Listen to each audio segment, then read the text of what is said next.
home is located in the beautiful Pacific Northwest. It is a small modern house nestled in the trees, and we spent the last year remodeling the interior. The kitchen was the last part of our project, and after researching several options, we decided on form to create the modern aesthetic that complemented the other areas of our living space. Blue is a common color pattern throughout our home, so we were really excited to select the Fjord Blue Ultra Matte door fronts with recessed handles. The soft close drawers keep everything organized and makes all our go-to items within easy reach.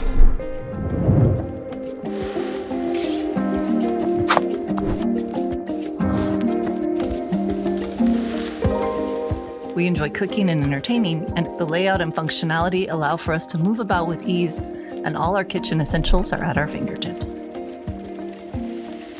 The internal spice rack is conveniently placed right next to the stove to add just the right amount of flavor to every dish.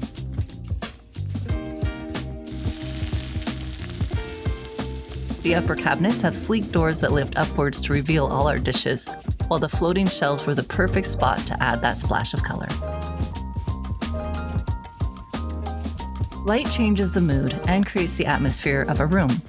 We had incorporated LED lighting through our home, so we carried that into our kitchen. We integrated the recessed lighting into the lower cabinets, motion sensor lighting to illuminate the contents within the drawers, and light bars under the upper cabinets. The additional lighting makes the kitchen brighter and allows for infinite possibilities when it comes to ambiance. The final result was everything we were looking for in a modern kitchen.